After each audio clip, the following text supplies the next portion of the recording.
Wolfgang Unzicker was born June 26, 1925. He passed away April 20th, 2006, at the age of 80. He became an international master in 1950, a grand master in 1954. Unzicker was the West German champion in 48, 50, 52, 59, 63, and 1965. He also won the unique East and West German Championship in 1953. He tied for first with Spassky in the Chigorin Memorial in Sochi, 1965. First place at Maribor in 1967. First place at Amsterdam in 1980. And he was never a serious world championship contender, but played some of the finest players of his generation with great results. He was a lawyer and a judge by profession, and he was for many years the legal advisor to the German Chess Association. One of his three sons is a FIDE master, Dr. Ferdinand Unzicker.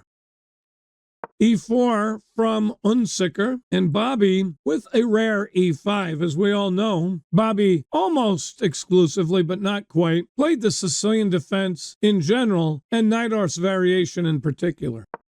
Knight F3, Knight C6, Bishop B5, the Roy Lopez. Bishop C5 is the classical defense, C3 the central variation, Knight F6, Pawn D4, Bishop B6.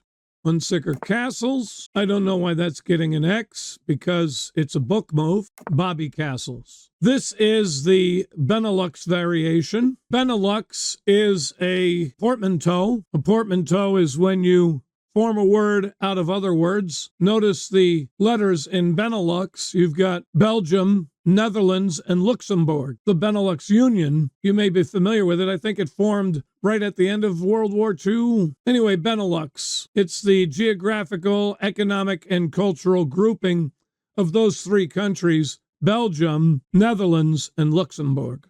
Rook E1, and E takes D4. Marked inaccurate, usually we get D6 here. And after H3, the most common continuation is Bishop D7, Bishop G5, Pawn H6, Bishop H4. Bobby playing Pawn takes D4 here, C takes D4, E5 here is more commonly played. C takes D4, Unzicker's choice. D5 from Fischer, E5, hits the knight, which comes to E4.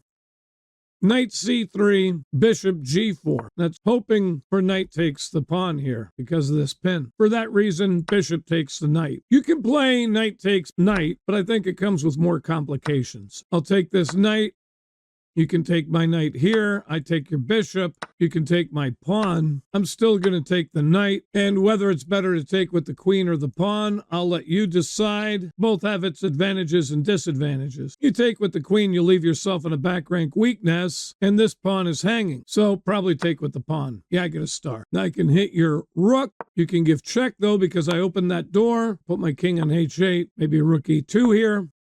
I'll play queen H4, pawn F4. Again, this is a super attack, so that blocks. I can hit your rook, queen H5. You play rook D2, bring my queen's rook to the D8 square, still have another super attack here. You can defend, etc., etc. All right, all that just to say that you can play knight takes E4 instead of bishop takes knight here. But it's more complicated, even though I just made it look easy. Oh, yeah. So pawn takes the bishop right there. Knight takes knight here. Pawn takes the knight. Rook takes the pawn.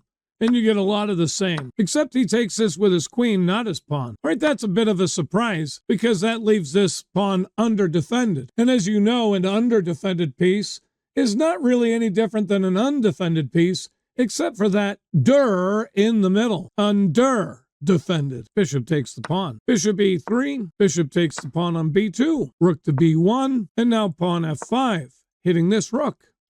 He captures en passant.